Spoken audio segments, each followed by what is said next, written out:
I woke up on Thanksgiving morning to a silence that did not belong in a living house. When you have lived more than 70 years, you learn that silence carries many meanings. Sometimes it is peaceful. Sometimes it is warning you that something has gone missing. That morning it felt wrong. I rose from bed the way older bodies do, slowly, joints protesting, and reached for my robe. The fabric still smelled faintly of lavender from the sachets in my dresser. My house should have been stirring by now. On Thanksgiving, the air was usually full of small sounds. My son's voice in the kitchen, my daughter-in-law clattering dishes, my grandchildren thumping down the hallway in their socks. Instead, the only thing I heard was the creak of my own footsteps. The light in the hallway was soft and golden, the kind that usually warms the soul. Yet it touched nothing warm that morning. The guest room doors were open, beds perfectly made, no rumpled blankets, no scattered toys. The space where the children's stuffed bear usually sat on the pillow was empty. "Michael," I called. "Amanda?" No answer. I descended the stairs carefully, one hand on the railing. The kitchen waited below, spotless. The counters gleamed, the coffee maker cold. Every Thanksgiving morning of my life had begun with the smell of coffee, but not this one. Through the window, the driveway lay bare. Both vehicles were gone, my son's truck and his wife's shiny sport utility car. Only 2 dark oil stains marked the concrete. For a moment, I stood still, listening to the hum of the refrigerator. My mind tried to assemble an explanation. Maybe they had gone out early to pick up something for dinner. Maybe they had taken the children to see the parade downtown. Ordinary thoughts grasped like ropes in quicksand. Then I saw it. A single folded paper on the counter, held in place by a small turkey-shaped magnet I had bought years ago at a craft fair. My hands were steady when I picked it up. The handwriting was Amanda's. Neat, slightly slanted, confident. "Mom, please don't worry. We decided to spend Thanksgiving in Hawaii this year. You wouldn't have liked the flight, so we thought it best to let you rest at home. Back in a week. Love, Amanda." How many parents give everything and end up forgotten? If you think no one deserves to be treated like Margaret was, make this story heard. Like, comment, and subscribe, because silence protects no one. I read it once, then twice, then again, as if repetition could change its meaning. The words stayed the same. We decided. Not we asked. Not we hoped you'd understand. They had decided. For me, about me, without me. I waited for tears, but none came. My body stayed calm. Too calm, like a lake frozen overnight. I set the note down carefully on the counter and turned to the coffee maker. Habit guided me. Measure the grounds, pour the water, press the button. It began to hiss and drip. The ticking wall clock told me it was just past 6 in the morning. I poured the first cup, added cream, and sat at the small table facing the backyard window. A cardinal landed on the feeder outside, its feathers bright against the pale sky. It pecked twice and flew away. The house remained still. For the first time in many years, I allowed myself to think without the filter of duty or politeness. No rehearsed smiles, no excuses about family misunderstandings, only the plain truth. I was sitting alone on Thanksgiving morning because my son and his family had flown to Hawaii and left me behind. They had left a note instead of a call, a decision instead of an invitation. I looked around the kitchen. The refrigerator I had bought when theirs wasn't big enough. The curtains I had sewn myself, the table that had fed generations. Every object here held my fingerprints, my effort, my care. And now all of it surrounded me like a stage after the audience has gone home. Something shifted quietly inside. Not anger, not grief, just awareness. The first hard edge of it. I took another sip of coffee, letting it burn my tongue, and whispered to the empty room, "So this is how it is." The clock kept ticking. Outside, the morning brightened. Inside, everything stayed perfectly still. After the silence settled that morning, I found myself staring at the coffee cup until the light through the window shifted from gold to white. The house seemed to breathe around me, old wood expanding and contracting with the cold. Every sound reminded me that the only living person inside these walls was me. It had not always been so quiet. 3 years earlier, this same house had been full of Harold's voice. He was not a loud man, but his presence filled a room. We had been married almost half a century, and when his heart stopped one night in his sleep, the stillness that followed felt endless. People said it was a blessing that he went peacefully. Maybe they were right, but the word peaceful can hide many kinds of pain. After the funeral, neighbors brought casseroles. Michael called every evening, and Amanda left flowers on the porch. I appreciated their kindness, but the moment each visitor left, the air in the house grew heavier. I would find myself setting 2 plates on the table out of habit, then putting one back. Harold's shirts hung neatly in the closet, his scent fading day by day. I could not bring myself to move them. It was during one of those evenings that Michael came by with groceries I had not asked for. He sat me down at this very table and spoke gently, the way a good son should. "Mom," he said, "you shouldn't be alone right now. It isn't healthy." I told him I was managing fine. He shook his head. "Amanda and I have been talking. We have an extra room. The kids would love having you closer. And honestly, it would help us too. Daycare is so expensive. You could spend time with them. We could all be together again." He made it sound like a partnership, a family sharing space and purpose. I wanted to believe that. The thought of waking up to laughter again, of being useful, of not eating dinner in silence. It all sounded right. So I said yes. A week later, he came with papers and a plan. Their rental, he said, was too small. But if we combined our resources, we could buy a proper home for everyone. Harold had left me enough in savings, and there was the insurance money besides. "Think of it as investing in our family's future," Michael said. He smiled like the boy he once was, and I felt my heart soften. I wrote the check the next morning. Looking back now, I know that was the moment the walls began to close, though it felt like opening a door at the time. The new house was large, bright, and smelled of fresh paint. Amanda cried when she first walked through it. She said it felt like a dream. I believed it could be a dream for all of us. My room was on the ground floor, facing the garden. The grandchildren painted me a sign that read, "Grandma's Room." They hung it on my door with tape and laughter. The first months were filled with life. I cooked, helped with homework, packed lunches. Amanda thanked me for every meal, and Michael said more than once, "You've made this house a home, Mom." I clung to those words.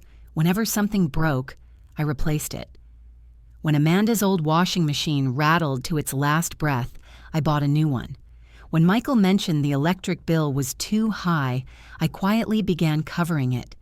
Each act felt like love, and each thank you felt like purpose. They called me a blessing. I wore that word proudly, but slowly the tone changed. I cannot pinpoint when. Maybe it was the first time Amanda said, "Could you watch the kids again tonight? We're going to be late." Or the day Michael asked, "Can you handle dinner? We're counting on you."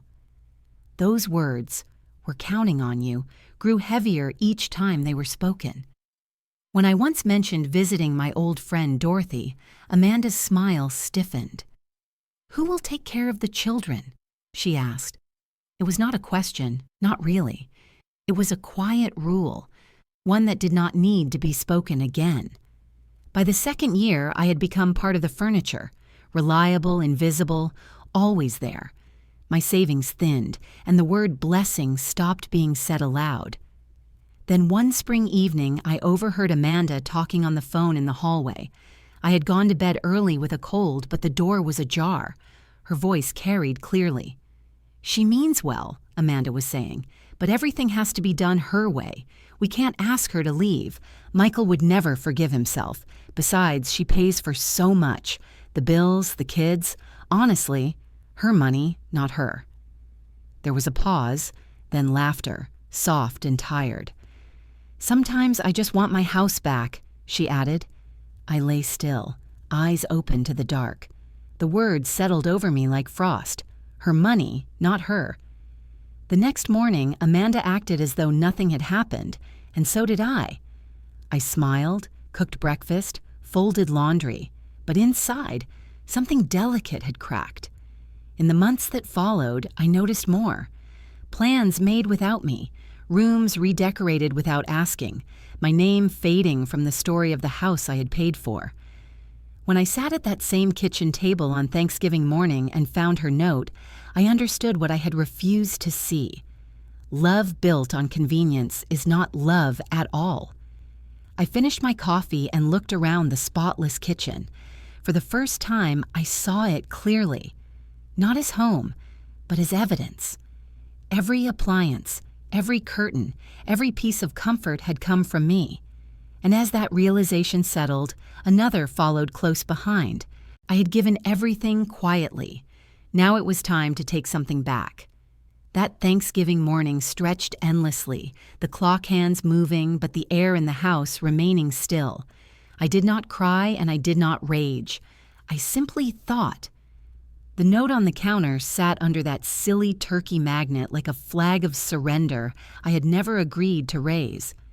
For many years I had lived by one simple belief that keeping the peace meant keeping silent, but silence had brought me here, to an empty house and a paper apology from people I had called family. As the coffee cooled beside me, I began to think clearly for the first time in a long while. I looked around at the kitchen again, the wide stainless refrigerator, the copper pots gleaming above the stove, the sturdy table that Michael always called ours. Yet none of it was ours. It was mine. My money had paid for every inch of shine in that room. I rose, joints protesting but steady, and walked to the living room. The air smelled faintly of pine from the candle Amanda had liked to burn.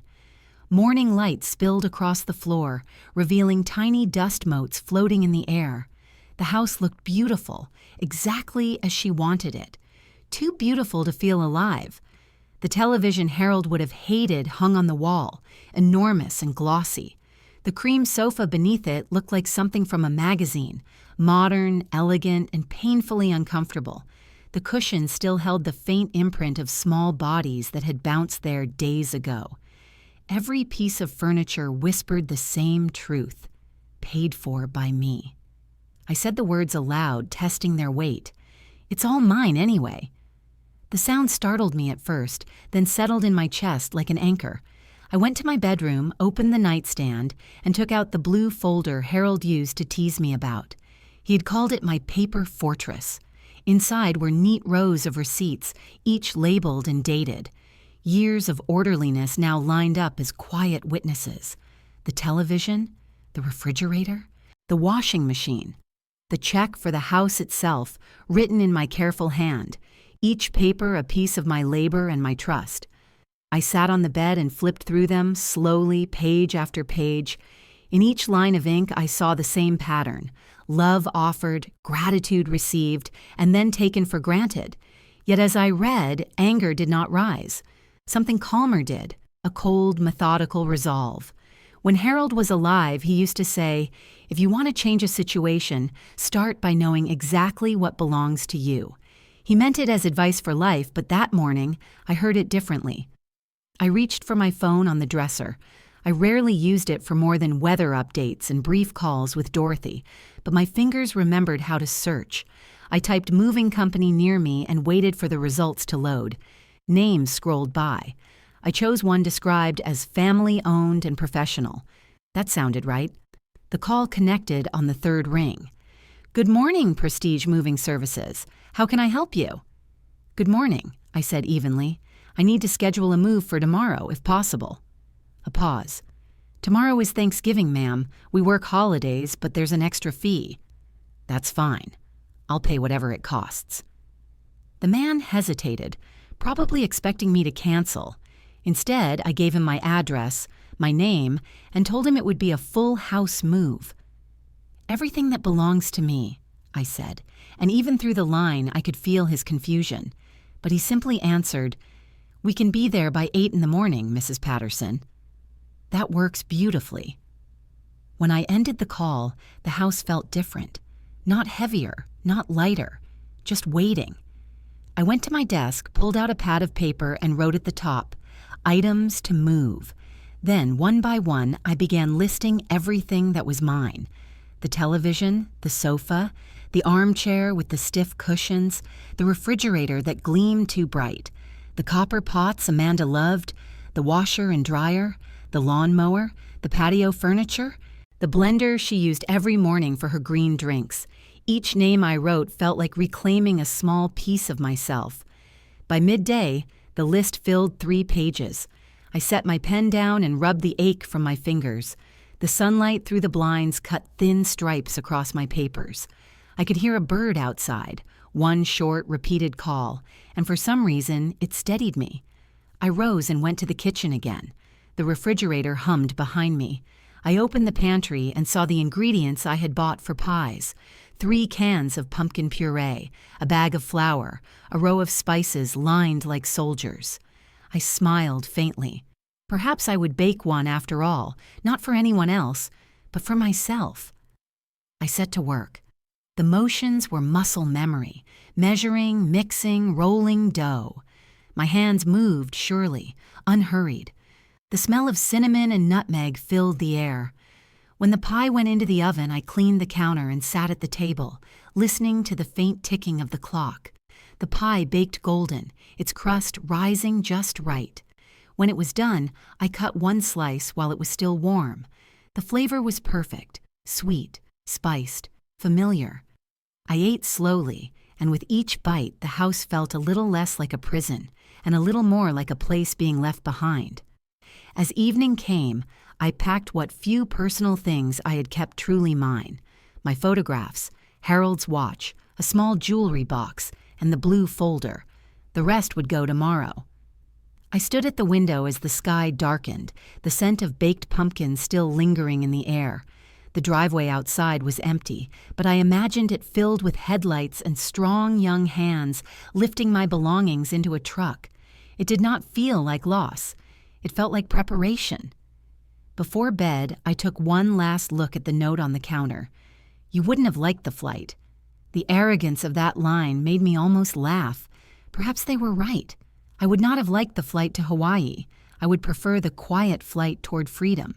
Tomorrow would begin something new. Dawn came gray and sharp, the kind of November morning that smells of cold metal and change. I woke before the alarm I had set, though habit would have done it anyway. The house was still as a held breath. I showered, dressed in the same clothes I had worn for errands 100 times, and tied my hair back neatly. There was no reason to make a show of this. It was simply a task to be completed. By 7, the coffee pot was full, and the kitchen smelled alive again. I had arranged everything the night before: the blue folder on the table, the list of items to move, and a plate of chocolate chip cookies cooling on a wire rack. It felt right to offer hospitality even now. Harold would have said that dignity is measured in how you treat others, not in how they treat you. At 7:30, the crunch of tires broke the stillness outside. I looked through the window and saw a white moving van with blue lettering pull into the driveway. 3 men stepped out, young, broad-shouldered, already laughing in the cold. They wore matching shirts that read, "Prestige Moving Services." One of them noticed me watching and waved politely. I waved back and opened the door before they could knock. "Good morning," I said. "You must be from Prestige." "Yes, ma'am," said the tallest one, sandy-haired with kind eyes. "I'm Jason, this is Marcus, and that's Tyler." "Well, Jason, thank you for coming on a holiday. I've made coffee and cookies. You'll need them. It's a full day." They hesitated, exchanging glances, uncertain what to make of an old woman greeting them like guests at a tea party. But soon they were in the kitchen, warming their hands on mugs and chewing politely. The youngest, Tyler, smiled through a mouthful of cookie. "These are really good, ma'am." "Thank you," I said. "My late husband swore by this recipe. Now let's talk business." I opened my blue folder, its edges neatly aligned, and passed Jason the list. "Everything here belongs to me. Every item has a receipt to match. I want to be thorough so there's no confusion."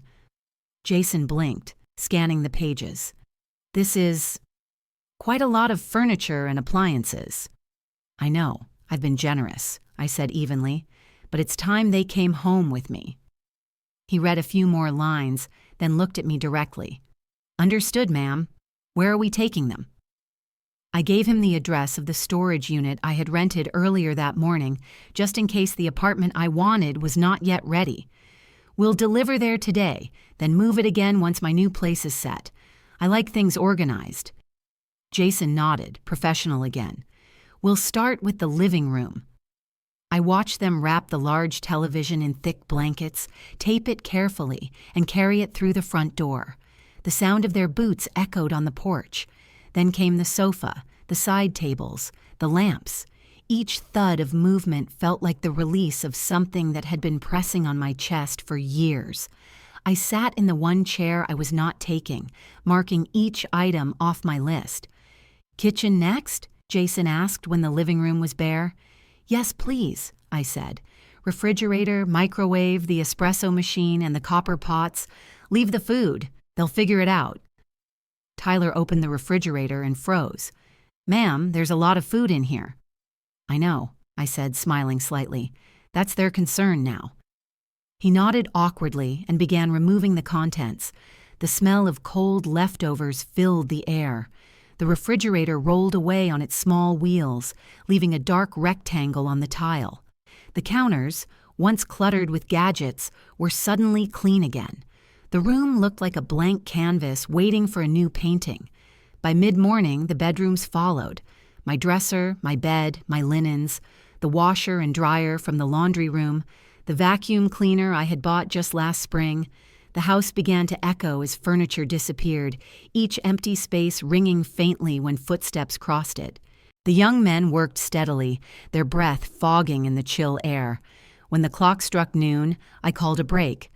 Lunch, gentlemen, sandwiches and more coffee on the table.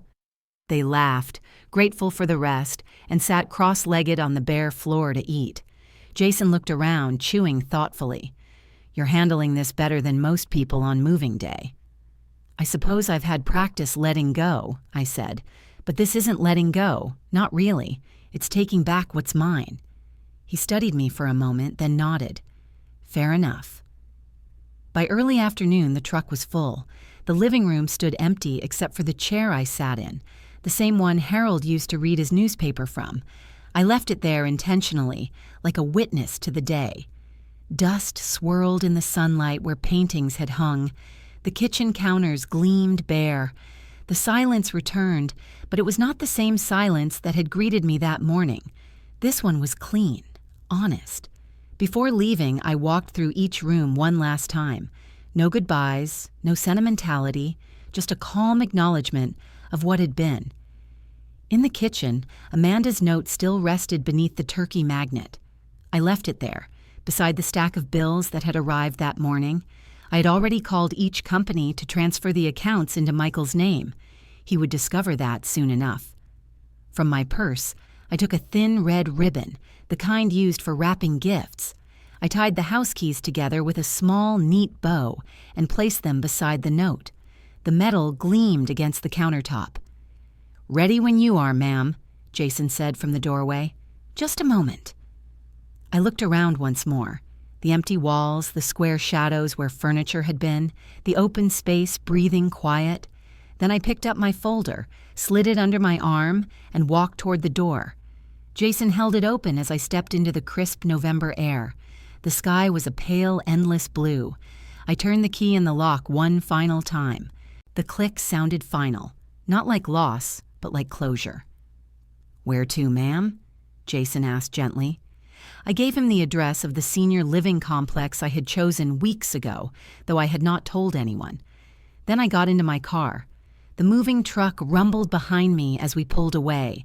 In the rearview mirror, the house looked like an empty stage after the performance ends. Lights off, audience gone, only dust and memory left behind. The road ahead curved toward sunlight, and for the first time in many years, I felt the weight of no one else's expectations on my shoulders. Just my own choices, and the hum of freedom growing louder with every mile. The road to Meadowbrook Senior Living wound through quiet neighborhoods still wrapped in Thanksgiving calm. Yards were littered with orange leaves and deflated parade balloons. The world outside looked content, but inside me, there was only a steady, deliberate silence. Jason's truck followed close behind, its white shape flashing in the side mirror. The complex appeared modest from the street, a low brick building with white trim and neat hedges. A sign by the entrance read, Meadowbrook Senior Living. Comfort, community, care. I parked near the front steps and sat for a moment with my hands resting on the wheel. For years I had arrived at places that belonged to other people. This one finally would be mine. Inside, the air smelled faintly of lemon polish and fresh paint. The lobby was warm and bright, decorated with potted ferns and a small artificial fireplace. Behind the counter stood a woman with silver hair pulled into a bun and a smile that managed to look both professional and kind. "You must be Mrs. Patterson," she said. "Welcome home. I'm Patricia, the building manager. We've been expecting you." Her choice of words, "welcome home," touched me more than I expected. She handed me a small envelope with my keys. "You're in Unit 2B, second floor. The elevator is down the hall. If you need anything, my office is right here." "Thank you," I said. "My movers will be here any minute." "No problem. I'll have the service elevator unlocked for them." The elevator doors closed behind me with a soft sigh. I watched the numbers climb slowly and felt my pulse keep pace. When they opened, a quiet hallway stretched before me, carpeted in soft beige and lit by gentle sconces. My footsteps made no sound. Unit 2B was the third door on the right. I slid the key into the lock, turned it, and pushed gently. The door opened onto sunlight. The apartment was small but bright. Honey-colored floors, white walls, a compact kitchen with new appliances, one bedroom, one bathroom, a narrow balcony overlooking the courtyard below. It smelled of new beginnings. I walked through each room slowly, opening cabinets, turning on the faucet, testing the light switches. Everything worked. Everything waited. Jason and his crew arrived 20 minutes later. They rolled in boxes, furniture, and wrapped appliances with the same care they had shown that morning. I directed them where to place each item. The sofa against the far wall, the television opposite, the dresser in the bedroom. Piece by piece, the skeleton of a new home formed around me. By mid-afternoon, the work was done. The young men stood at the door, caps in hand, ready to leave. "Is everything where you want it, ma'am?" Jason asked. "It's perfect," I said. "And so are you three. You've made a hard day easy." He smiled. "That's rare to hear on a moving job." I handed each of them an envelope, cash I had prepared in advance. "For working on a holiday," I explained, "and for treating my things kindly." They protested at first, but I waved them off. Kindness should never go unpaid. That's how kindness disappears. When they finally left, I stood alone in my new living room. The furniture looked familiar yet new in this space, as if it had been waiting to belong somewhere. The silence here was different from the one I had fled. It was not the silence of being left behind. It was the silence of peace. I unpacked slowly. Harold's photograph went on the wall beside the television, his smiling eyes looking out over the room. The teapot he had given me for our 25th anniversary took its place on the counter. My books filled a small shelf near the window, their spines lined up like loyal soldiers. When everything was done, I made a pot of tea. The kettle's whistle sounded bright and alive. I poured the steaming water into Harold's teapot and sat by the window as the afternoon faded into gold. Below, the courtyard glowed softly, a fountain bubbling at its center. For the first time in years, the air around me felt safe enough to breathe deeply. A knock came around 4. I opened the door to find a woman about my age, white curls framing her face, blue eyes lively behind wire-rimmed glasses. She held a casserole dish covered with foil. "Hello," she said warmly. "I'm Ruth from 2D down the hall.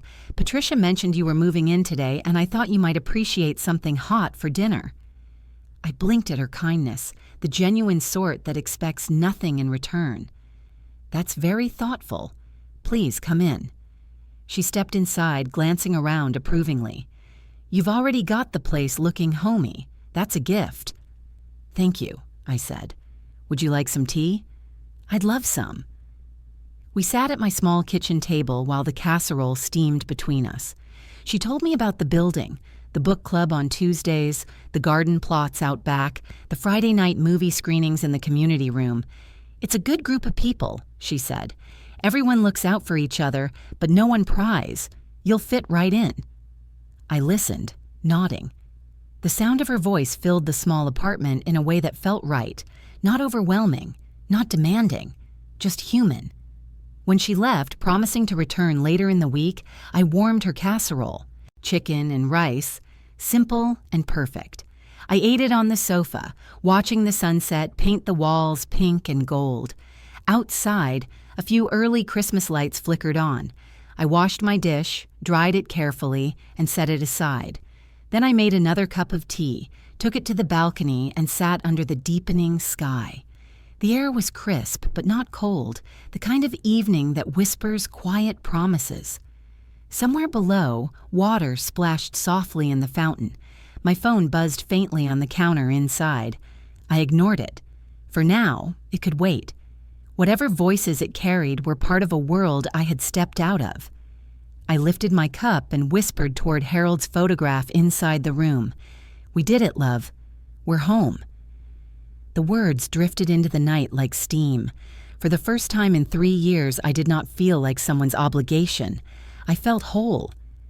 The phone began buzzing again, persistent, insistent, but I only smiled and turned my gaze to the stars just beginning to appear. Whatever storm was gathering on the other end of that call could come tomorrow. Tonight belonged to peace. 5 quiet days passed before the storm arrived.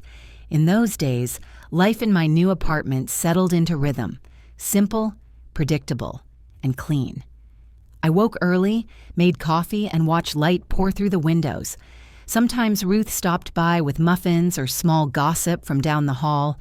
Evenings were for reading, or just sitting on the balcony listening to the water in the courtyard fountain. I had not realized how loud peace could be until it filled every corner of my day. The phone stayed silent. It sat face down on the counter like an artifact from another world. When it finally began to buzz again, it startled me. I almost ignored it, thinking it might be a wrong number. But the vibrations did not stop. When I walked over, the screen glowed with Michael's name. Under it, a string of missed calls.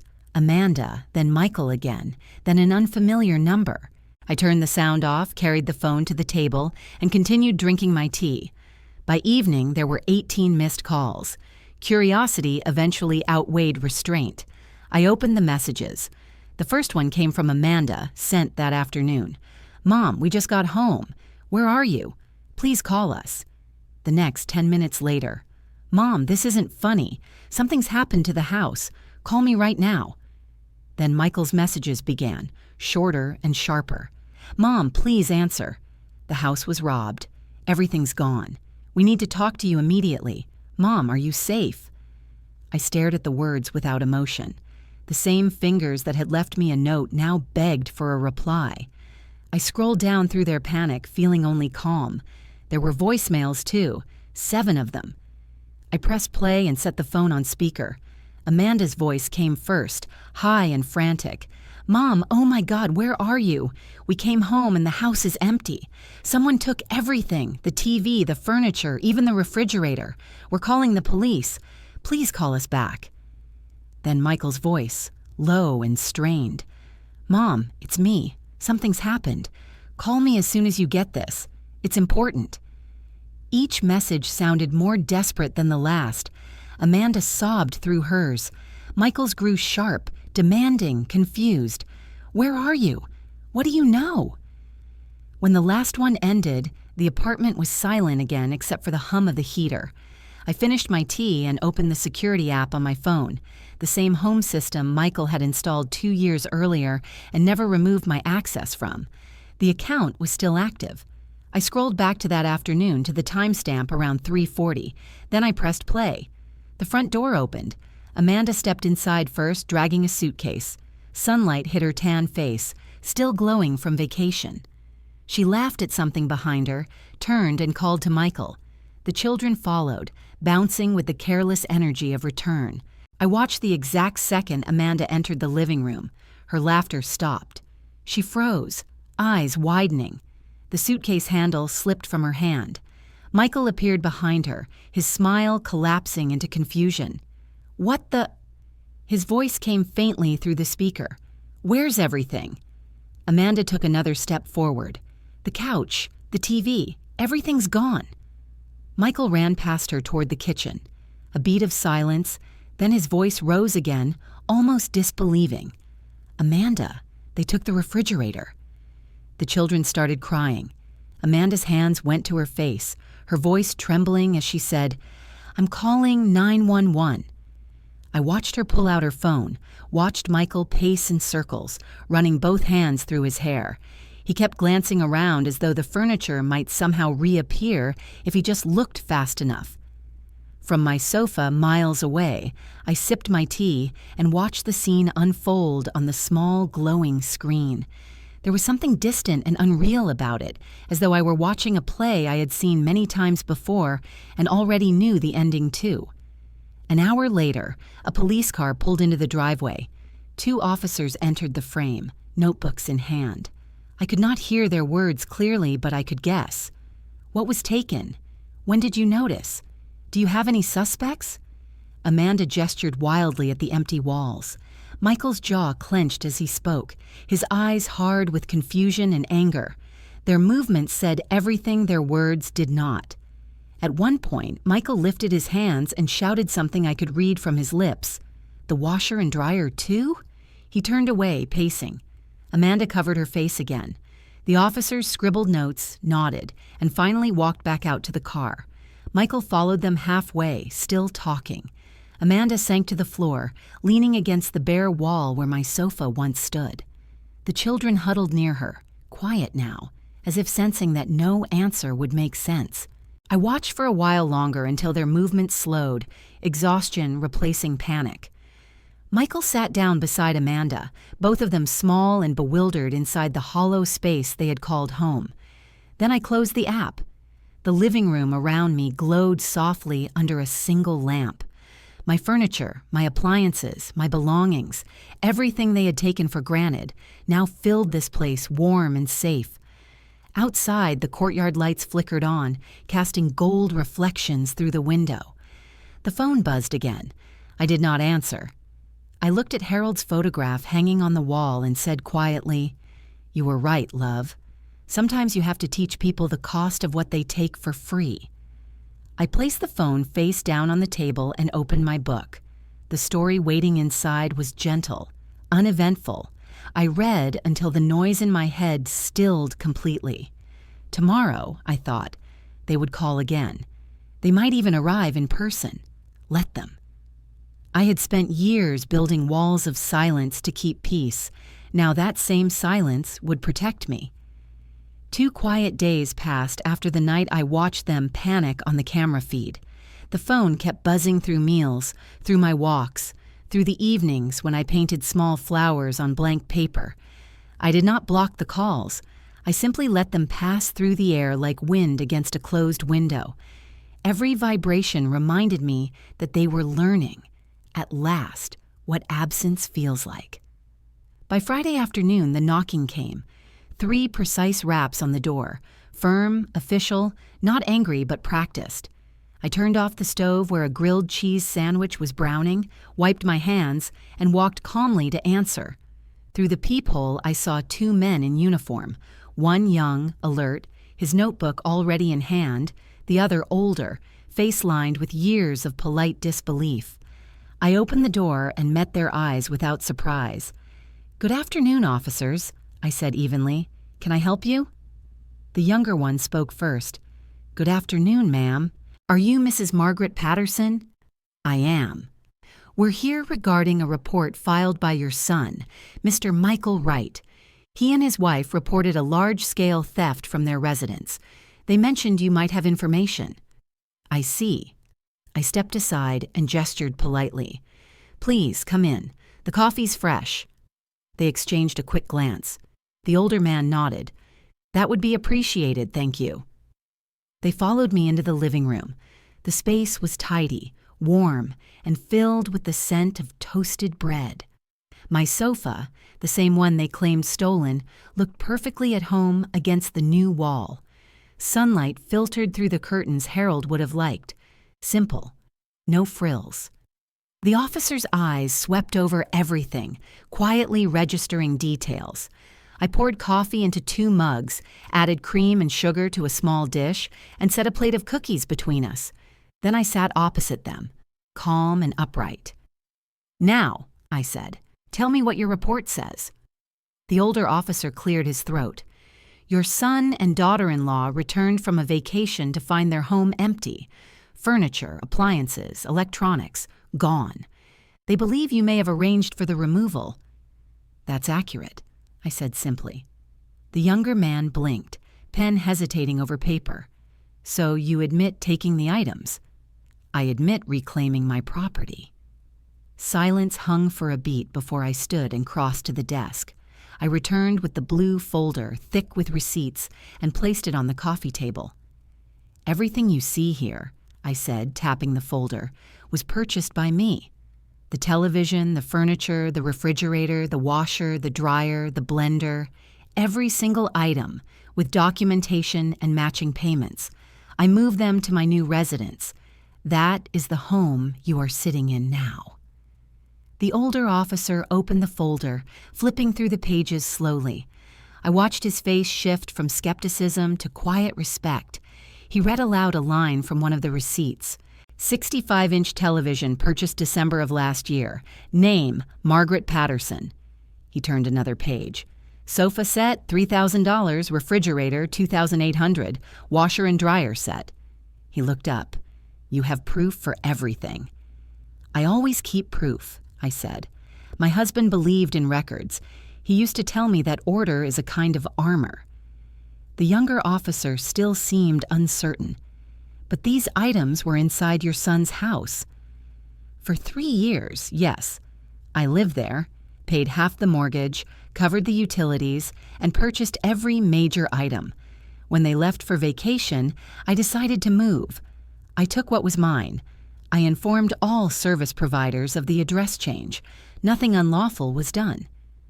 The older officer closed the folder gently. "Mrs. Patterson," he said, "I don't see any crime here. The documentation is thorough. You owned the property. You had the right to remove it." "Thank you, officer. I only wanted that point made clear." He nodded. "It happens more often than you'd think. Family disagreements that end in police reports. May I offer advice?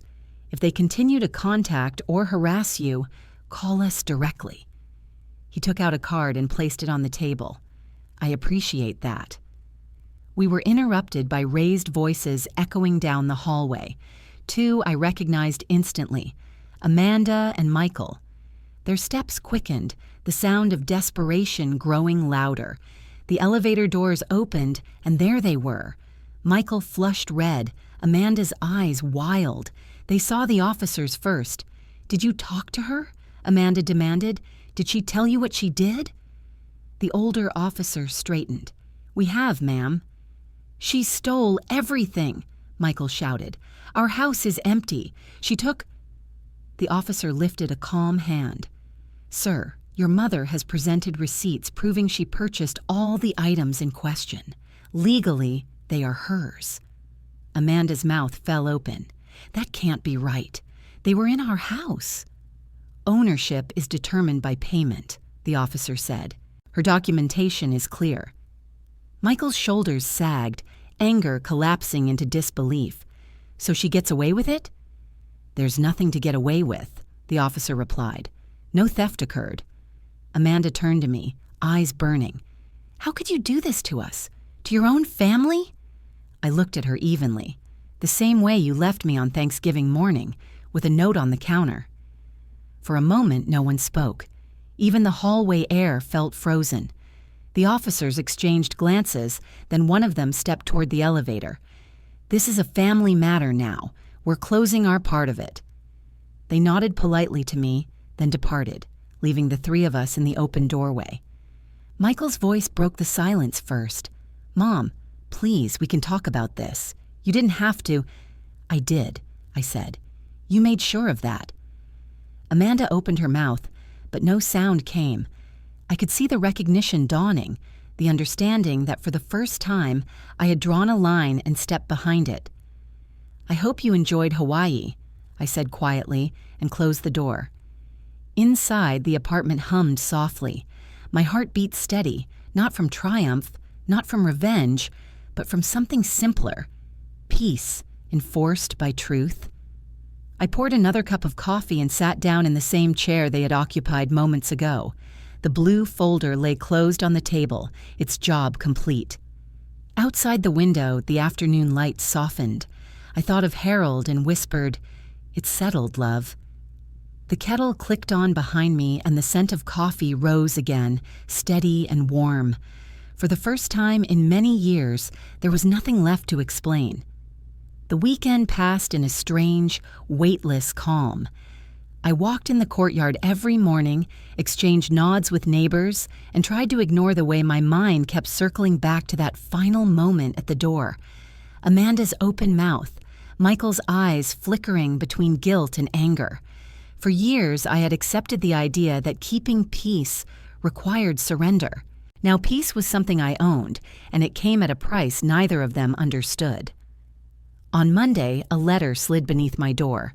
Cream paper, printed header, law offices of Darby and Flint. The envelope smelled faintly of cologne and urgency. I carried it to the table, made myself coffee, and read.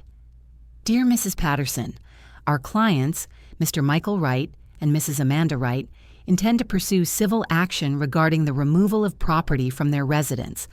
They allege financial damages and emotional distress. We request that you or your representative contact our office within 7 days to arrange mediation or prepare for formal proceedings." I read the paragraph twice, not out of surprise, but precision. It felt less like a threat and more like another form of noise. I set the letter aside, opened my blue folder again, and slid the new document under the last receipt. Order was still my armor. Ruth found me that afternoon trimming a potted fern on the balcony.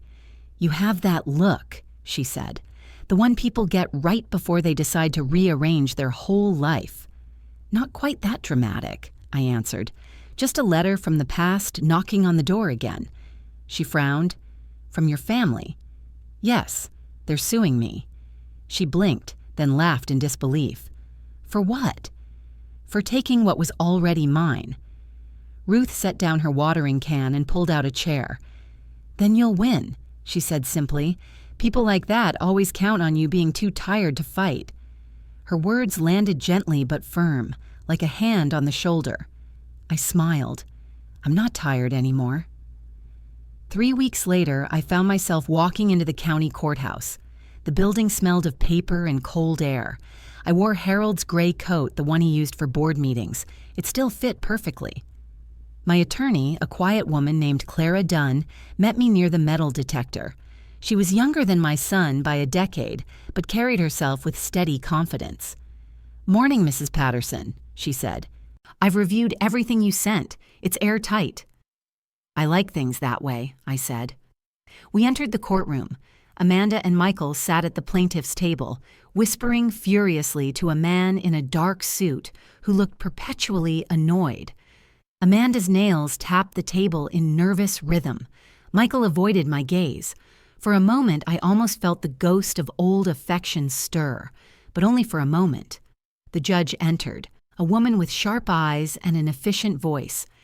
"Case number 426, Wright versus Patterson, alleged unlawful removal of property." The clerk read the opening formalities. Then the judge looked at the plaintiffs. "Proceed." Their attorney stood. "Your Honor, my clients returned from vacation to discover their residence stripped bare. Furniture, appliances, personal effects, all removed by the defendant, Mrs. Patterson, without consent. They suffered financial and emotional hardship." The judge nodded. "Evidence?" He gestured to a thin folder. Photographs of the empty home, statements from the homeowners, and receipts showing payments for utilities and maintenance shared with the defendant. We will argue implied ownership and contribution. When he sat down, Clara rose, calm and deliberate. Your Honor, the defense will demonstrate that every major item removed was purchased solely by my client, with clear documentation of payment. She lived in that residence and retained all receipts. There was no theft, only relocation of property she owned. She opened my blue folder, now neatly bound in a new cover. The judge leafed through it, eyes moving quickly. Impressive record-keeping, she murmured. The plaintiff's lawyer objected, tried to question motive. Your Honor, even if she purchased them, she gifted these items to her son and daughter-in-law. Clara's tone stayed gentle. A gift requires intent and transfer. There was no evidence of either. My client paid for these items, maintained them, and never relinquished ownership. In fact, the plaintiff's own messages after the move refer to her as the purchaser. Michael flinched visibly. The judge looked at him. Mr. Wright, did your mother pay for these items? He hesitated. She helped. Helped how? She bought some things. We thought they were for the house. For your house? The judge asked. Whose name is on the title? Mine, he said weakly, then added, and hers. A low murmur rippled through the room. The judge turned to Amanda. Mrs. Wright, did you ever reimburse your mother-in-law for these purchases? Amanda's lips tightened. We didn't think we needed to. She lived there rent-free. Clara lifted one paper. Your Honor, here is proof of monthly utility payments made from Mrs. Patterson's account. Gas, water, electricity, over 3 years. The judge studied the page, then closed the folder slowly. It seems clear to this court that Mrs. Patterson acted within her legal rights. The property was hers to relocate. There is no basis for damages. Amanda gasped. Michael lowered his head. The gavel struck once, sharp and final. Case dismissed. Outside the courthouse, the winter air felt almost warm. Clara shook my hand. You handled yourself perfectly, she said.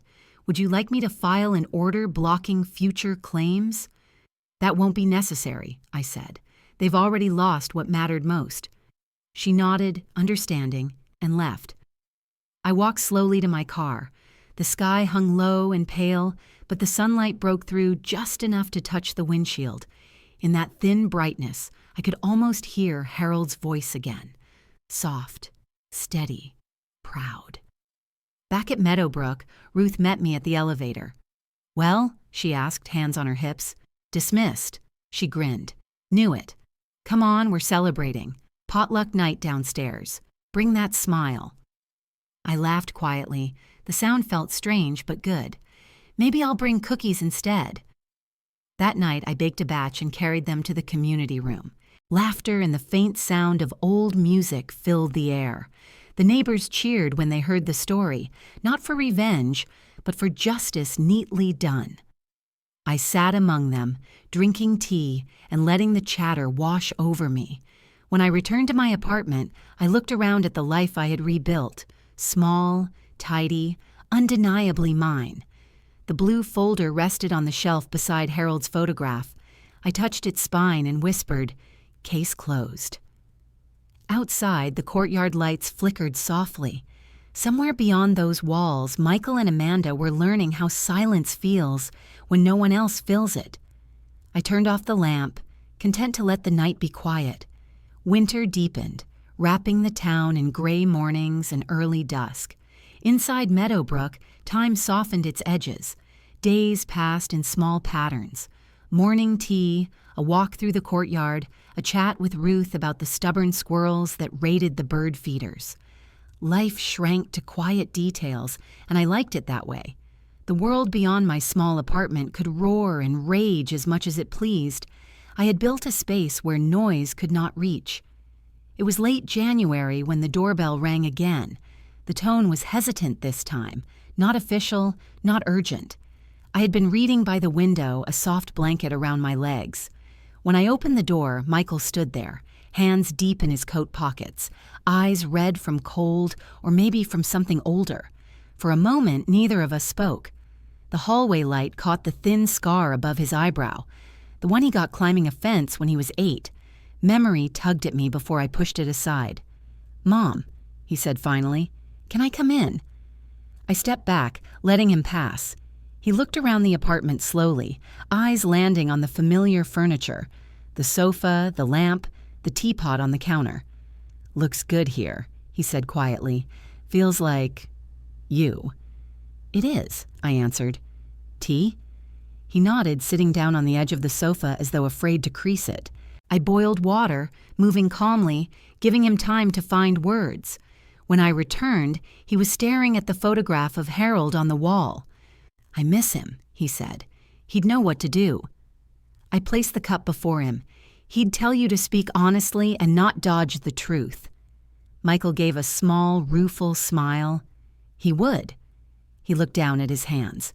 "I wanted to say, I'm sorry, Mom, for all of it, for leaving that note, for letting Amanda talk me into the trip, for pretending everything we had was somehow ours when it was really yours." His voice wavered on the last word. I said nothing, just sipped my tea and waited. He continued, "After the court case, we lost a lot more than furniture. The bank froze one of our accounts. Amanda's job cut her hours. The kids ask why we can't buy a new television. I keep telling them we're saving, but it's more like surviving." "You'll manage," I said evenly. "You're young. You still have years to learn what gratitude costs." He nodded slowly. "I deserve that. But I also wanted to tell you that Amanda, she doesn't see it that way. She thinks you humiliated us." "I only showed the truth," I said. "If truth is humiliation, that isn't my doing." He looked at me, eyes tired. "I know. Still, I don't think she'll forgive you." "I'm not asking her to," I said simply. The silence between us stretched thin but not painful. Outside, the courtyard fountain burbled faintly, steady as breathing. After a while, Michael spoke again. "The kids ask about you. They want to visit." That tugged something small inside me. "They're welcome anytime," I said. "Children should never be caught in adult foolishness." He smiled faintly, relief flickering across his face. "They'd like that."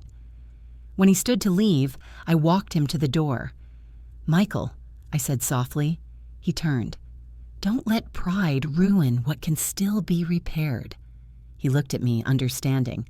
"I won't." "Thank you, Mom." After he left, I stood at the window watching him walk across the courtyard until his figure blurred into the falling snow. The air outside glowed faintly under the streetlights, each flake spinning slow and deliberate, like the world was exhaling. 2 days later, another knock came. This one sharp and quick. I opened the door to find Amanda. Her posture was rigid, her face pale under the winter light.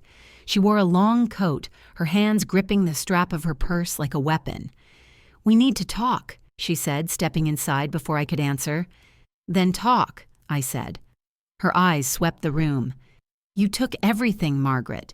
You humiliated us in front of the whole town. Do you know what people say about me at work?" "Probably the truth," I said. She ignored that. "Michael went soft after seeing you. He keeps saying you were right, but you weren't. You tore our family apart because of money." I sat down, calm as stone. "No, I tore nothing apart. I simply stopped holding it together for you." Her jaw tightened. "You think this is strength? Sitting here with your fancy sofa while your grandchildren live in a half-empty house?" I met her glare. "That sofa was paid for with my retirement savings. Those grandchildren were left in my care so you could vacation in peace. Don't pretend this is about family now that the word no longer means advantage to you." Amanda took a step closer. "You're cruel." "No," I said quietly. "I'm finally fair." Her breath hitched, and for a heartbeat she looked less like an enemy and more like a frightened child. Then she turned toward the door. "You'll die alone, you know," she said bitterly. I almost smiled. We all do, Amanda. The difference is I won't die afraid." She hesitated, maybe hoping her words would wound. When they didn't, she left, slamming the door so hard the picture frame rattled. I stood there for a long moment, then adjusted the frame on the wall. Harold's photograph tilted slightly, his smile calm as ever. "She'll learn," I said to him. "Not soon, but someday." That evening, Ruth came by with soup. She took one look at my face and said nothing, just ladled broth into bowls and talked about the neighbor's new cat. We ate quietly. The soup tasted of warmth and pepper and something like companionship.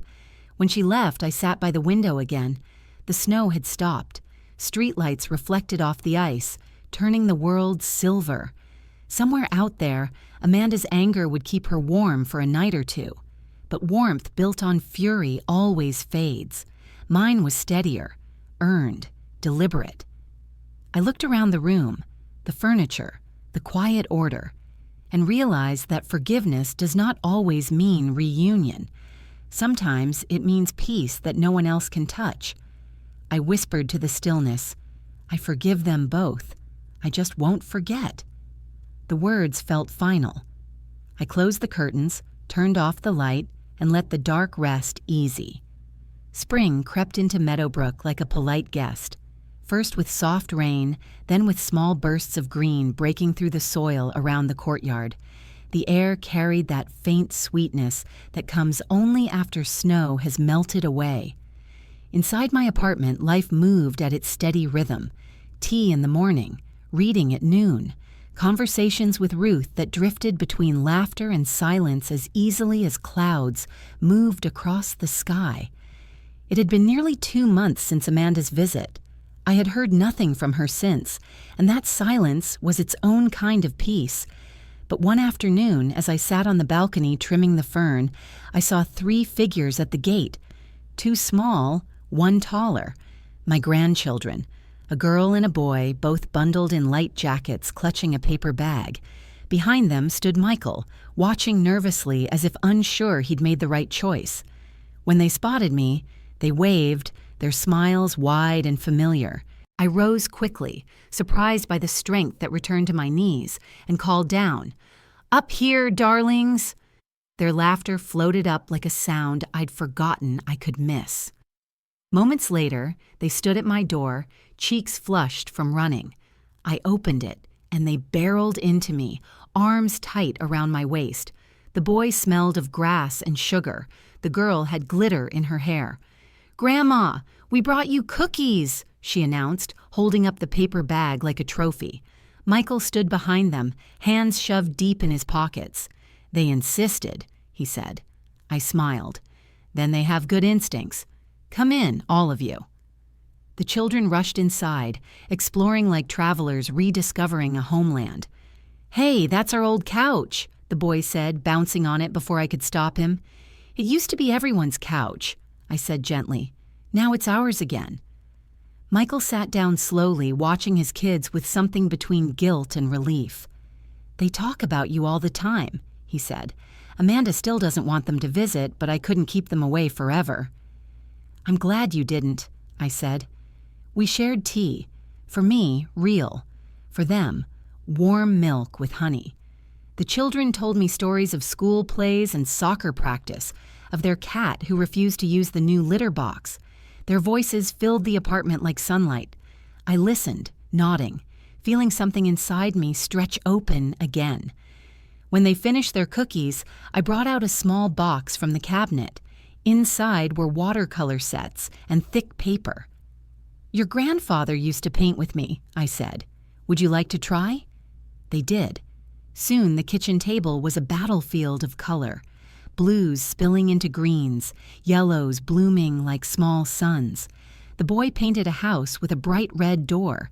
The girl painted a garden with a fountain and a bench. "That looks like the courtyard downstairs," I said. She grinned.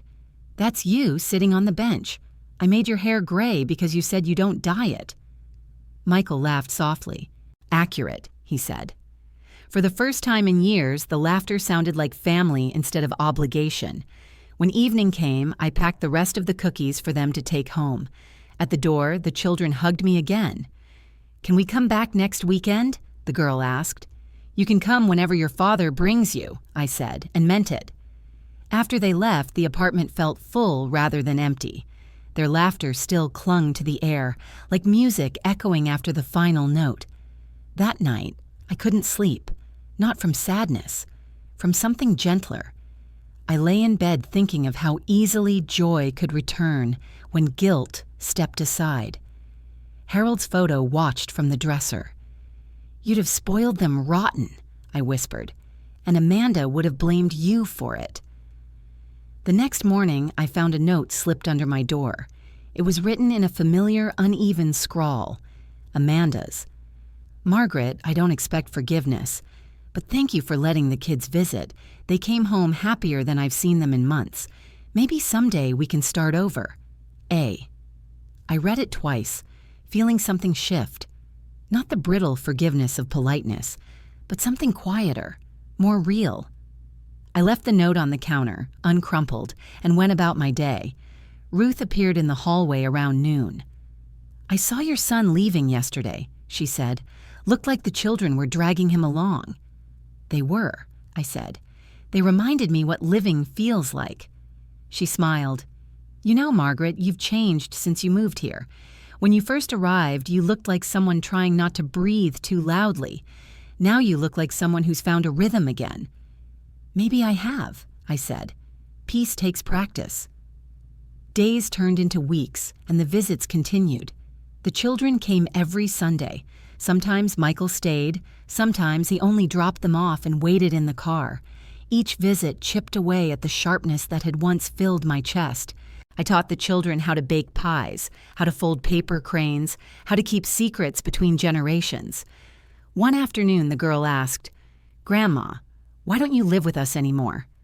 I looked at her small, curious face and said simply, "Because sometimes love grows better when it has its own space." She nodded thoughtfully, as if that made perfect sense.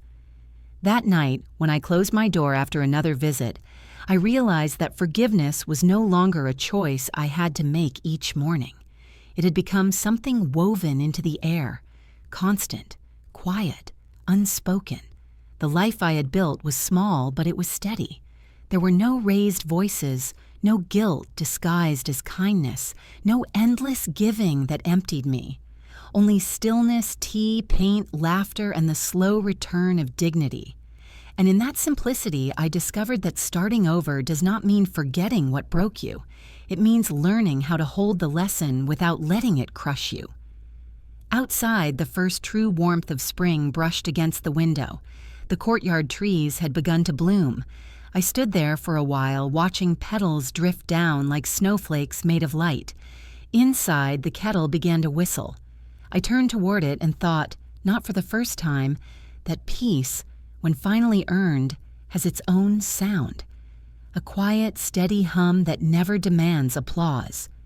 Summer arrived quietly, the kind of season that doesn't announce itself but slips in one warm morning while you're making breakfast. The air in Meadowbrook smelled of cut grass and rain. My balcony had become a small jungle of green, ferns, basil, a stubborn tomato plant that refused to grow straight. The days stretched, unhurried and golden. The children still came most weekends. Their laughter had become part of the rhythm of the building. Even Ruth said she could tell when they were visiting because the hallway seemed brighter. Michael came too, sometimes staying for tea, sometimes just dropping them off with a soft wave. Amanda never came. Her name drifted through conversation like a ghost neither of us wanted to summon. One Sunday afternoon, the children sat cross-legged on the floor, building a tower of dominoes. I was at the table sketching the outline of a summer sky. The boy looked up and asked, "Grandma, are you and Mom friends again yet?" The question caught me, gentle and piercing. "Not yet," I said. "Sometimes it takes people a long time to understand each other." The girl frowned. "But your family." "Yes," I said softly. "And being family means we keep trying, even when it's hard." That night, after they left, I stood at the balcony watching fireflies blink in the courtyard. I thought of Amanda's note months earlier, her apology wrapped in pride. Maybe she wanted to say more but didn't know how. Maybe she was waiting for me to make it easier. But life had taught me that ease is often another word for surrender. Still, peace shouldn't grow into stone. It should bend enough to let light through. 2 evenings later, a soft knock came at the door. When I opened it, Amanda stood there again, this time without her armor. No anger, no perfume, no polished smile. Just a woman holding a pie tin and a hesitant look. "I baked," she said quietly. "Apple. I remember you said it was Harold's favorite." I stepped aside. Then we shouldn't let it go to waste. She entered cautiously, eyes roaming the room that used to be hers to judge. The children's paintings still hung on the wall, bright and crooked. She looked at them for a long moment. "You kept these," she said. "Of course," I answered. "They remind me of what still matters." We sat at the table, the pie between us. For a while, we said nothing. The smell of cinnamon filled the space. Finally, Amanda spoke. "I didn't come to fight. I came to say I understand now. You weren't trying to punish us. You were trying to show us something we refuse to see." "That love isn't the same as dependence," I said. She nodded slowly. "When you took everything, I thought you'd destroyed our home. But that house was already empty long before you left. We just didn't notice." Her voice trembled, but not with anger, with recognition. I cut the pie, handed her a slice. "People rarely see the cracks in their walls until the wind finds its way through." She smiled faintly. "Michael says the kids talk about you all the time. They say you teach them about patience and pie crusts." "They teach me more than they know," I said. We ate quietly. It was the first shared meal between us that didn't taste of pretense. When the plates were empty, Amanda looked around again. "You seem happy here," she said. "I am," I answered. "But happiness doesn't mean isolation. You can visit too, if you like." Her eyes lifted to mine, uncertain. "You'd want that?" "I want peace to be something the children can see, not just hear about." For a long moment, neither of us moved. Then she reached across the table and rested her hand on mine, tentative, almost weightless. "Thank you," she said. It was not the kind of thank you that expects forgiveness. It was the kind that admits truth. When she left that evening, the apartment felt lighter, as though something unspoken had finally exhaled. On the counter, the empty pie tin gleamed faintly under the kitchen light. I washed it carefully and placed it near the door, ready to return it.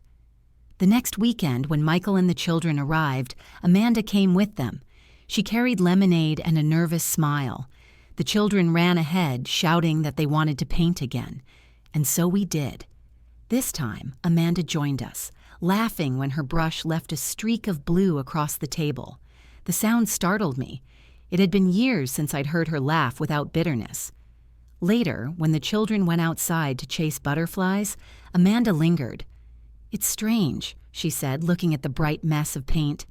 "I thought losing everything meant losing control, but maybe it's the only way I could see what control was costing me." "Growth rarely feels graceful," I said, "but it counts all the same." She smiled. "You sound like Harold. He used to say that when I overcooked the turkey." That was his favorite line. We both laughed, quiet and genuine. For the first time, the silence that followed wasn't awkward. It was full of memory, of breath, of possibility. When they left that day, the children waved from the car windows. Amanda waved too. I waved back, watching them disappear around the corner. That night, I walked through the apartment, turning off lights one by one. The rooms glowed faintly with the warmth of what had happened. Not reconciliation wrapped in grand speeches, but the slow, careful work of people choosing to be decent again. In the dim reflection of the window, Harold's photograph seemed to smile differently. I whispered to it, "You'd be proud of her. Maybe even of me." Outside, the courtyard was alive with crickets and soft wind. Inside, I felt something I hadn't felt in years, a quiet certainty that the story wasn't ending. It was simply settling into peace, like summer itself, gentle, complete, and finally earned. autumn returned softly, carrying the faint scent of rain on dry leaves. The courtyard trees at Meadowbrook turned copper and gold, their branches heavy with light. The air thinned into that crisp clarity that makes every sound seem close. A distant bell, the shuffle of feet, the low hum of conversation drifting from open windows. I had lived in the building almost a year now. The seasons had come full circle, each one peeling away a layer of the past. My life had found a rhythm again, one that asked nothing, promised little, and gave exactly enough. The children came every weekend still, taller now, their laughter older, less chaotic, but no less bright. They had learned to make tea perfectly and had memorized my pie crust recipe. They painted less and talked more. The girl spoke about wanting to become a veterinarian, the boy an engineer. I told them Harold would approve of both. Amanda came too, sometimes with them, sometimes alone. Our visits were careful, but steady. She always knocked softly, never assuming entry. At first she brought pies, then flowers, and eventually just herself. We had reached the quiet stage of forgiveness, where words mattered less than presence. One afternoon she arrived while I was folding laundry. "Michael's out with the kids," she said. "Mind if I sit?" "Please do." She took the armchair across from me, crossing her legs the way she always did when she was unsure of her footing. "I've been thinking," she said, "about last year, about how blind we were."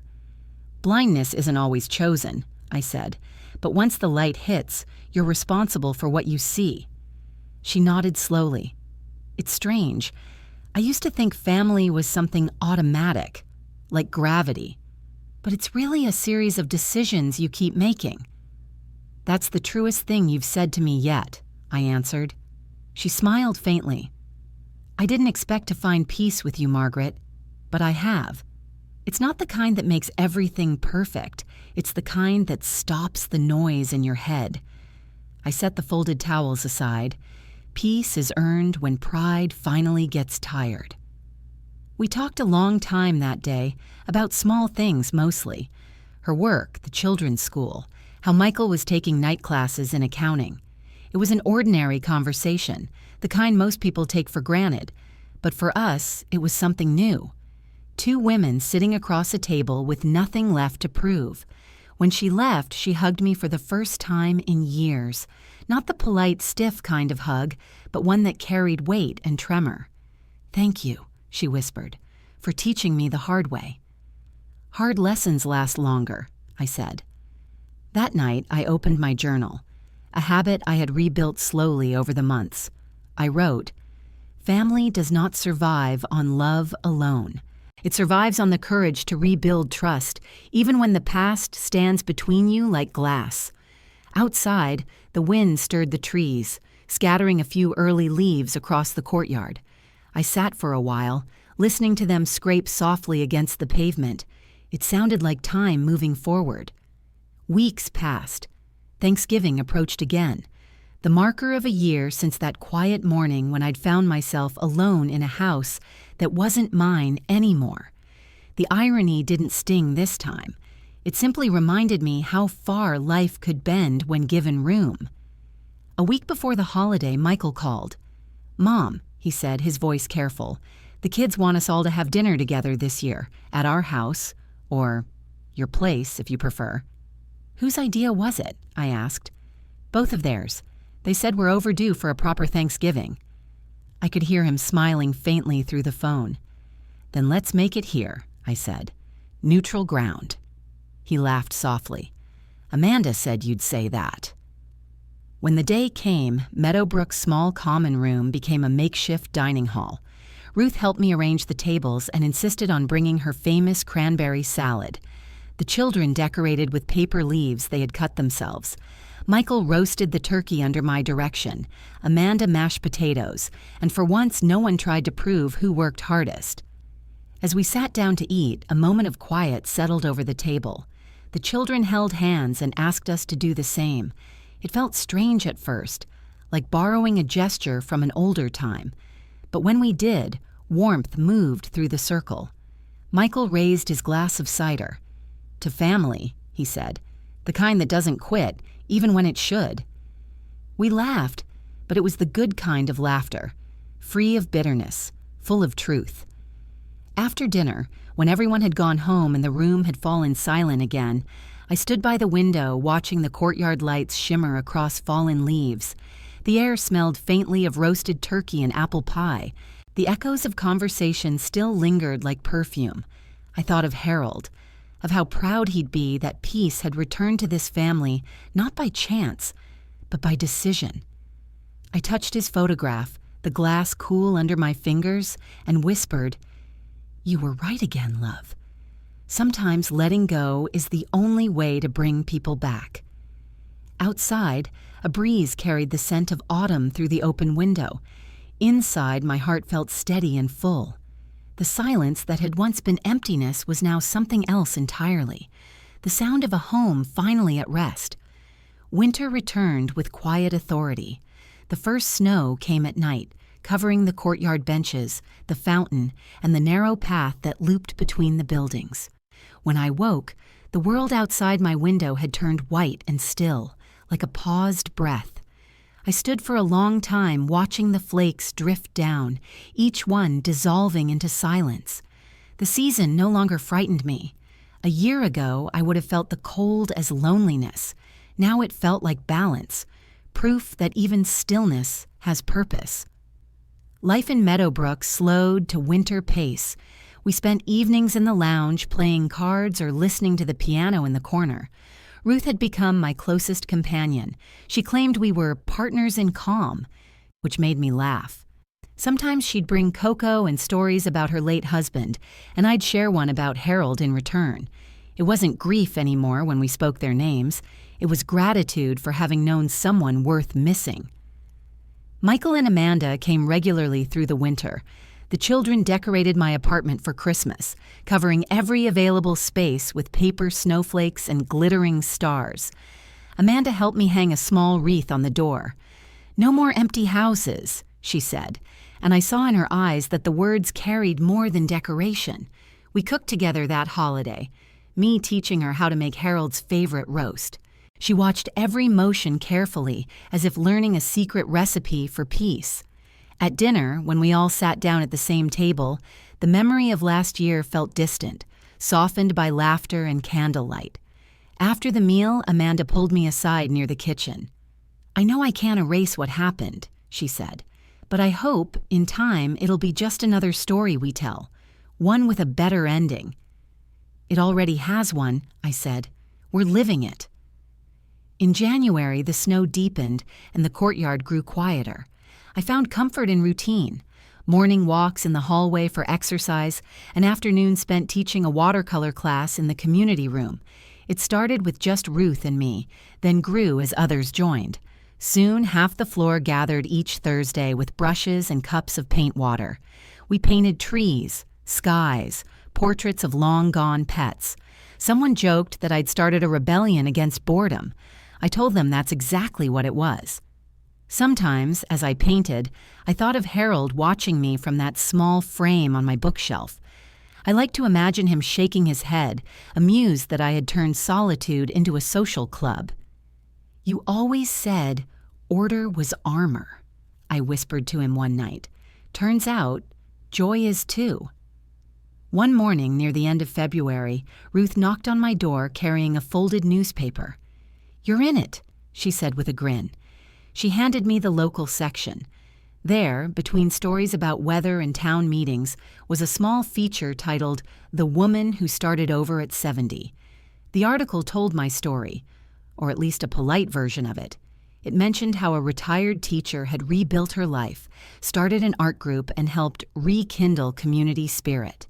It did not mention courtrooms, betrayal, or notes left on kitchen counters. It didn't need to. The truth lived quietly between the lines. Ruth read it aloud dramatically, her voice echoing around the apartment. When she finished, she set the paper down and said, "You realize you've become the unofficial matriarch of this place?" I laughed. "I just make tea and keep people busy." She shook her head. "You remind us that we're not done yet. That's rarer than you think." Her words stayed with me. That evening, I stood by the window watching the sunset stain the snow pink.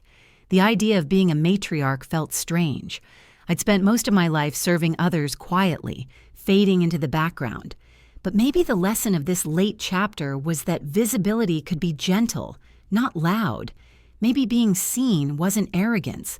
It was gratitude made visible. A few days later, I received a letter from the town library asking if I'd host a small talk about creative renewal in later life. I nearly declined. Public speaking had never been my talent, but Ruth convinced me otherwise. "Tell them what you told me," she said, "that survival isn't strength until you turn it into something." So, on a gray Saturday, I stood before a small audience in the library's reading room.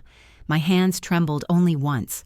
I told them about loss, about moving, about learning that starting over at any age feels like learning to walk on ice. Unsteady at first, but worth the risk. I told them that forgiveness isn't weakness and that independence is not isolation. When I finished, the applause was quiet but warm. A woman about my age approached me afterward. "You gave me courage," she said. "My daughter moved me in with her family last year, and I've been too afraid to speak up. Now I think maybe I will." Her words filled me with a kind of pride that no material comfort ever had. That night, I wrote in my journal, "Strength is not loud. It is the soft voice that says, 'enough,' and then keeps walking. It is building something beautiful from the rubble without needing anyone to notice." Outside, snow fell again, fine as dust, coating the courtyard lamps. I watched until the world turned white once more, then turned off the light and went to bed. Before sleep claimed me, I thought of the girl I had been 1 year earlier, standing in an empty house, holding a note that said, "Don't worry." I wanted to tell her that she would survive it all, that peace was waiting at the end of the long, narrow road. But maybe she already knew. Maybe she was walking toward me even then. And with that thought, I drifted into rest, certain that whatever winters still waited ahead, I had already learned how to make them kind. Early spring came with a strange mix of sunlight and frailty. The courtyard melted into puddles, birds returned to perch on the iron fence, and yet my body felt slower than usual. I told myself it was age, the kind of tiredness that creeps in after long winters. But the morning I felt a sharp pain behind my ribs while watering the ferns. I knew it was something else. Ruth found me sitting on the floor, pale but calm. "Don't you dare faint on me," she said, her voice trembling despite the joke. She helped me to the chair, fetched her phone, and called an ambulance before I could protest. The paramedics arrived quickly, efficient and kind. I remember the faint wail of the siren, the blur of streetlights through the window, the oxygen mask that smelled faintly of plastic and rain. Through it all, I kept thinking, not fear, not yet. Just breathe. The hospital room was small, white and humming with quiet machines. The doctor, a woman young enough to be my granddaughter, explained gently, "Mild heart attack, Mrs. Patterson. You were lucky. You'll need rest, observation, and perhaps a few changes." She meant diet, exercise, pills, the usual remedies for bodies that have carried too much life. I nodded. "I can manage that." She smiled. "You seem calm about this." "I've survived worse storms," I said. Michael arrived first, breathless from rushing through the hospital corridors. Amanda followed, pale and tearful. The children stayed home this time, though they sent drawings, one of me in bed with a big red heart floating above. "Mom, why didn't you call sooner?" Michael asked. "Because I was too busy surviving," I answered. He tried to smile but failed, taking my hand instead. "You scared us." "I scare easily myself," I said, "but I've learned to do it quietly." Amanda sat beside him, eyes red. "We owe you more than we can repay," she whispered. "Please don't leave us now that we finally understand." "I'm not planning on leaving," I said, "just taking a short rest before the next chapter." For 3 days, I stayed under the soft tyranny of hospital routine. Blood pressure checks, bland meals, and long hours of listening to footsteps in the hallway. I used the time to think, Not about death, that felt distant, but about continuity, about what remains when even strength begins to fade. Ruth visited every afternoon, armed with gossip and chocolate contraband. "They'll keep you here only until you start reorganizing their files," she said. "Then they'll beg you to go home." "Maybe I will," I replied, "but I think the home I return to will need a different rhythm." She frowned. "You're not planning anything dramatic again, are you?" "Nothing dramatic," I said. "Just necessary." When the doctor finally discharged me, she handed over a small bag of pills and a folder of instructions. "You'll be fine," she said, "but listen to your body. It's earned the right to speak first." Back at Meadowbrook, the staff greeted me with gentle applause. The art class had left a bouquet of paper flowers outside my door. Inside, the apartment smelled faintly of dust and lavender. I stood there a long while, feeling both the weight and comfort of stillness. That evening, Ruth brought soup and helped me settle. "You know," she said, stirring sugar into my tea, "people here talk about you like a legend, the woman who rebuilt herself twice." "I only did what was necessary," I said. "Exactly," she replied. "Most people never do." In the days that followed, I moved slower, but thought deeper. I began sorting my papers, not out of fear, but order. The blue folder now held more than receipts. It held lessons. On top, I placed a single sheet titled, "What I've Learned When No One Was Watching." The list grew quietly. Kindness without boundaries becomes servitude. Silence can protect, but it can also suffocate. Forgiveness is not a door you open for others, it's the window you open for yourself. Peace is not given, it's built. Each line felt like a truth chiseled from experience. When I finished, I tucked the page into the folder beside Harold's old letters. That weekend, Michael and Amanda brought the children again. They arrived with a basket of food and a nervous kind of joy. We ate together on the balcony, the sun gentle on our faces. The children told me about school, about their new puppy, about how they were planning a surprise play for the community center. When the meal was done, Michael lingered. "Mom," he said quietly, "I've been thinking. We want to help you with the rent here, at least. You've done enough for us." I looked at him, amused. "Michael, I appreciate it, but this place is mine. I can afford it." "I know," he said, smiling faintly, "but it's not about money. It's about showing up this time." That touched me more than I expected. "Then show up with dinner once a week," I said. "No rent required." He laughed. "Deal." As they left, Amanda turned back at the door. "You scared us," she said again, repeating her first words from the hospital. "Good," I said. "It means you still care." When the door closed, I sat down with a cup of tea and watched the sun sink beyond the courtyard. The fountain trickled softly, scattering light across the water. My heart ached, but gently, like a warning that love, real, heavy love, always leaves a mark on the body. I thought of Harold, of the long journey that had led me here, of the strange, beautiful weight of survival. "If this is the price of a full life," I whispered, "it's still a bargain." The evening deepened into blue, and somewhere below, children laughed. I leaned back, hand over my chest, feeling the pulse steady and alive beneath my palm. I was not afraid.